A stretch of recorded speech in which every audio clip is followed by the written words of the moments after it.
Salam à tous. Aujourd'hui, je voulais aborder le sujet du voile, le hijab. Je me tiens strictement au Coran. Il n'existe aucun verset qui ordonne à la femme, même ambiguë, de se couvrir la tête avec un voile ou de cacher ses cheveux. Tout cela provient des hadiths et de la fausse sunna attribuée au prophète Mohammed alayhi salam. Comme la plupart savent, le Coran est la parole du prophète. La seule véritable parole du prophète Mohammed alayhi salam se trouve uniquement dans le Coran. Sourate 81, versets 19 et 20. Ceci est la parole d'un noble messager, doué de force, d'un rang élevé auprès du maître de l'univers. Sa parole, c'est le Coran. Commençons. Bismillah. Sourate 24, verset 31. Et dit aux croyantes de baisser leur regard, de garder leur chasteté et de ne montrer de leurs atouts que ce qui apparaît et qu'elles rabattent leur voile sur leur poitrine. L'ordre est de rabattre le khimar sur la poitrine. Le verset ne dit pas de mettre un khimar ni de couvrir la tête. Il ne dit pas de mettre un khimar sur les cheveux. Il suppose que le khimar est déjà porté, mais le rappel concerne uniquement la poitrine. Khimar est le pluriel de khumur. Juyub signifie poitrine décolletée. Sourate 33, verset 59.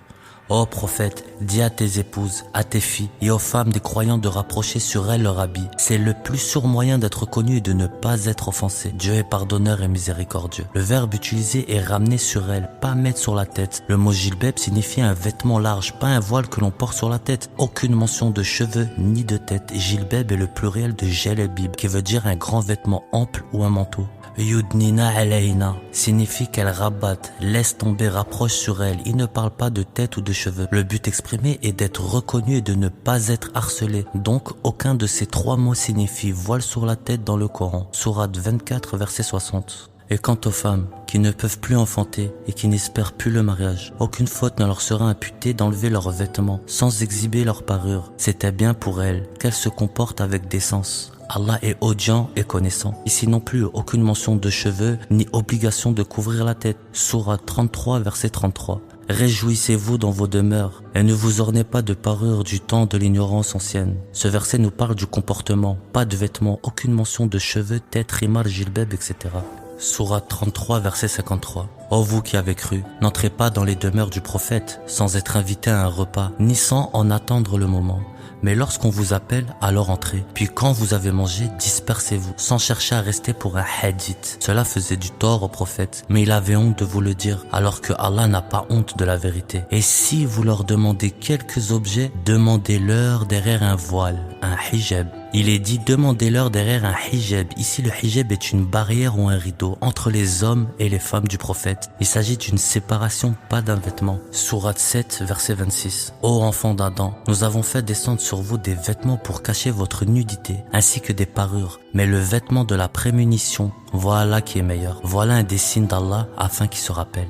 Dans ce verset, il nous parle de vêtements en général pour les hommes et les femmes. L'objectif est de couvrir la nudité, un vêtement de pudeur. Il mentionne aucunement les cheveux ni la tête. Aucun verset dans le Coran ne dit que les femmes doivent couvrir leurs cheveux. L'idée que le voile signifie obligatoirement voile sur la tête vient de sources extérieures en dehors du Coran. Des interprétations d'imams, des savants, des hadiths, des coutumes locales ou même bibliques selon Paul par exemple. 1 Corinthiens 11:6. Car si une femme n'est pas voilée, qu'elle se coupe aussi les cheveux. Or, s'il est honteux pour une femme d'avoir les cheveux coupés ou d'être rasée, qu'elle se voile. Et dans le Sahih de Al-Bukhari, hadith 4758, Aïcha a dit lorsque le verset qu'elles rabattent leur voile sur leur poitrine a été révélé, les femmes ont déchiré leur tissu et se sont voilées la tête avec. Alors que le verset parlait de la poitrine et elles se sont voilées la tête avec. Voilà d'où vient le hijab sur la tête. Rien à voir. Du coup, faut prendre exemple sur les prophètes ou sur les jahiliya.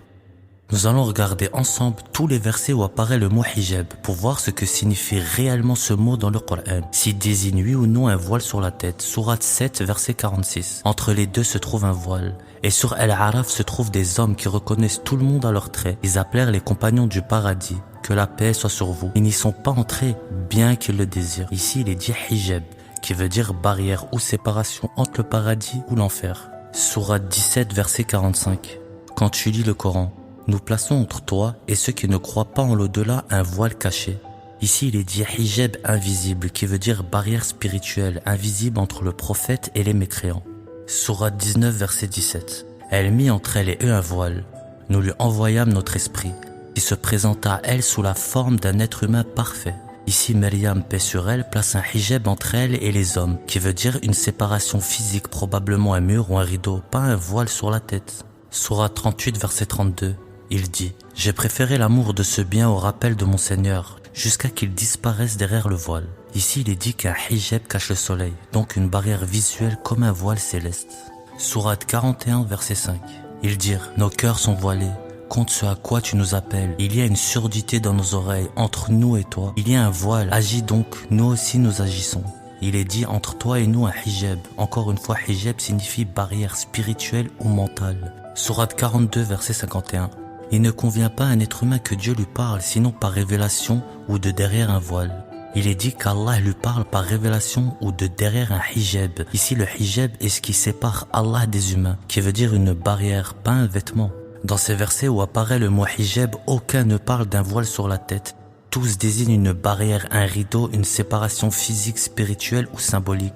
Le mot hijab n'est jamais utilisé dans le Coran pour désigner un habit ou un voile sur la tête. Tout cela ne vient pas d'Allah subhanahu.